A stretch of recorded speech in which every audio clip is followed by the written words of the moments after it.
Hi again everyone and welcome back to another episode. My name's Rick and my aim is to help you realise the truth that feeling great really is your natural state. So tonight's video I want to take some time to basically lay out some of what I believe to be the most powerful, simple and effective ways to keep your body fat in check, keep it low, keep your body feeling optimised and ultimately helping you to feel not only comfortable in your own skin, but just more awake, more energetic, and altogether better in general. So I'm going to go through what I believe to be 6 of the key steps to keeping your body fat in check, which will in turn keep you looking and feeling trim. And yeah, simple as that. Let's get this underway. I'm not going to order them in any particular order of importance, but some people will swear by some more than others.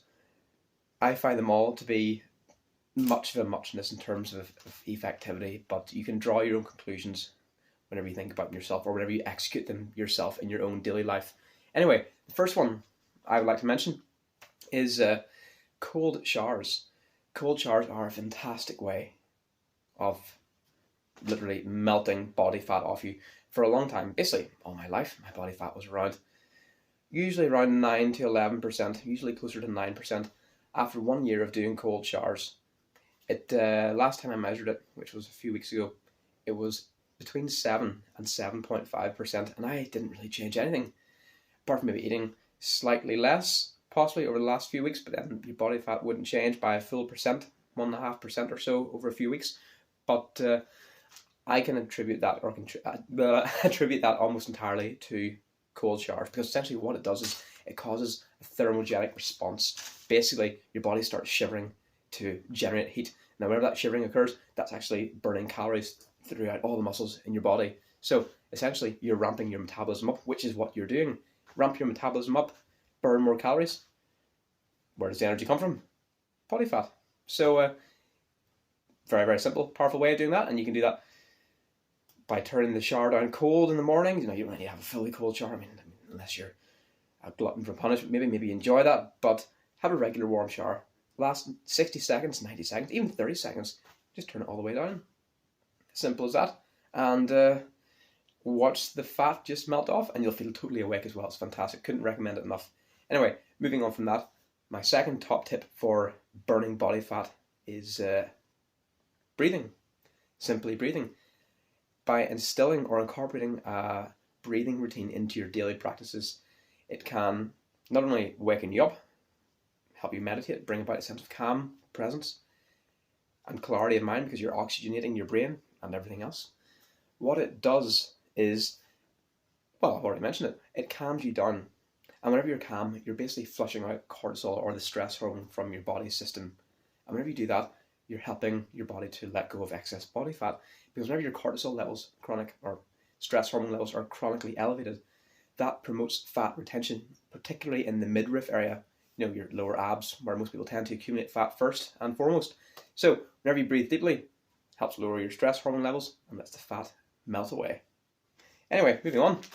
Let's see, what do I have next? Number 3, yes, diet. Now I know everybody knows about diet, and it's all very good to talk about, preach, you have to do X, Y, Z and count your macros and your micronutrients and follow a strict diet program. Well, yeah, you can do that. Of course you can, but you can make it as simple or as complicated as you like.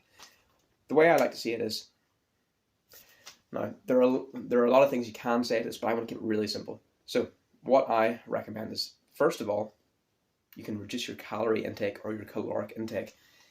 Statistically, the average man is meant to get 2,500 calories according to the FDA, and women about 2,000 calories. It's obviously going to differ from person to person. But if you download a fitness app, such as MyFitnessPal, I think it's a really good one. I used to use it quite a lot actually, but I've stopped using it over the last year or so because to be honest, I don't bother counting calories because it's just never been a problem for me personally. But what I recommend doing is, if you can either find a calculator online on your laptop, your phone, or get a fitness app, whatever you want, find out what your calorie intake should be, your daily caloric intake should be, and then reduce it. You can reduce it using the app. It might give you, or your calculator, it might give you like a projected target. Say, if you're meant to get, for a regular person, 2,000 calories, and you're wanting to lose, say, 2 pounds per week, then that might be 80%. of the caloric intake that you need.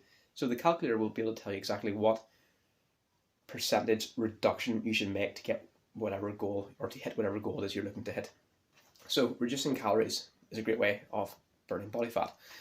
Another way to do this within the realm of diet is simply, and again, it's so easy, so obvious, just cut out the crap. If you cut out the crap, just watch the body fat melt off, and you'll feel so much more wholesome and clean at the same time. And a really simple way of doing this, well, there are many simple ways. One is just through willpower. Don't buy the crap in the first place. Simple as. If you do enjoy junk food, which we all do, of course. I mean, I could talk about junk food all day, but I'm not going to, because that's from a previous life. Anyway, if you want to buy like a treat, a sweet food treat, whatever, instead of buying like a big multi-pack of, say, biscuits or crisps or whatever it is you're looking for, you crave, buy a smaller portion, such as going to a bakery and buying just say a couple of individual cookies, or one nice donut or bagel or whatever it is you're into. By that way alone, you're just limiting the quantity which you have available at any one point in the house. Really simple.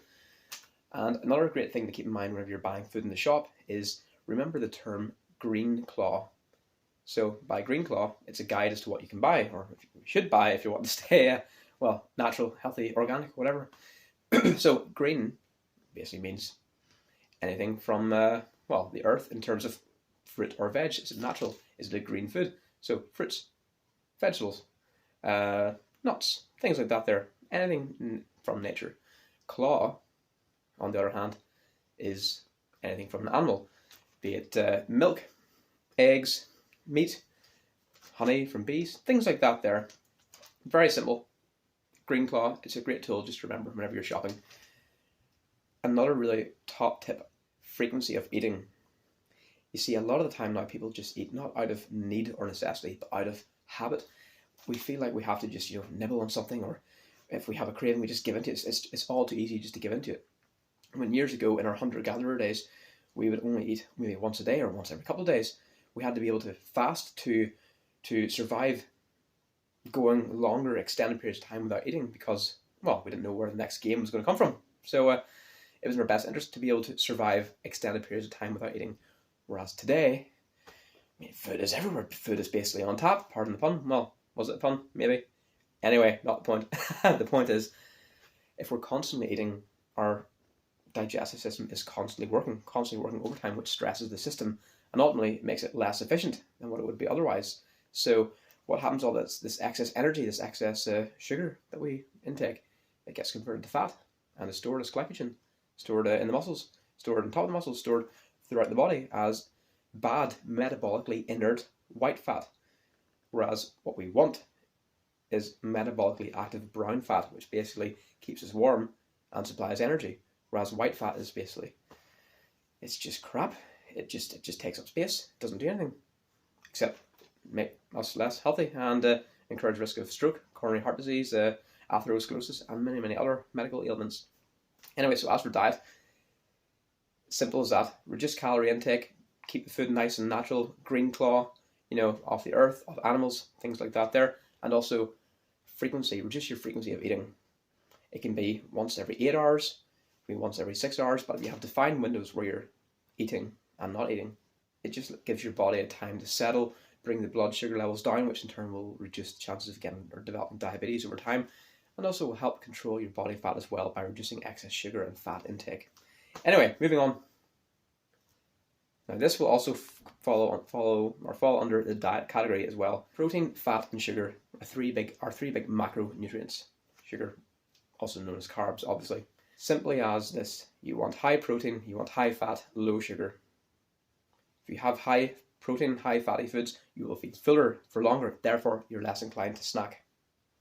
If you eat more sugary food, it doesn't fill you up, you get a lesser sense of satiety, and you're going to keep craving food more and more, you'll just eat more and more. So that ties in with the previous point that I just made, where if we eat more often, we'll gain more weight, we'll have a higher body fat. So eat less by eating more protein, more higher fatty food, lower sugar food. Fat is not the enemy. Sugar is the enemy, which eventually gets converted to fat. So, yeah, simple as that. Moving on, number 4, in a nutshell, is, pardon the pun, is simply exercise. And this doesn't need to be complicated at all. whenever I say exercise, just move a little bit. The average person spends more than 10 hours a day sitting still. It's insane. That's whenever we're awake as well. So whenever I say exercise, I mean just move. It can be running up and down a flight of stairs a few times. Get your heart rate up, get your heart rate elevated to 80 or 90% of your maximum heart rate. To work out your maximum heart rate is basically 220, take away your age. So in my case, it's 220, take away 29, which would be 191. So that would be my target heart rate. If I wanted to get to 80% of that, well, 80% of 190 is about 172, I think it is, thereabouts. You can measure that with your smartwatch if you want. Or you can just keep it really simple. Just do some push-ups. Just get down on the ground. Do 3 sets of push-ups to failure. And with that alone, you're going to work your chest, your abs, your triceps, your shoulders. You're going to work your heart. You're going to get out of breath.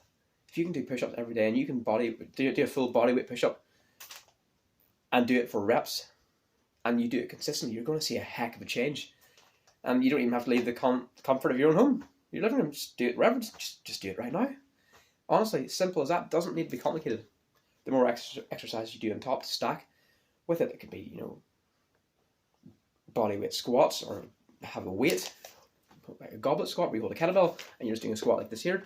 Do military presses where you get some dumbbells and you're just going to press your hands straight up like that there.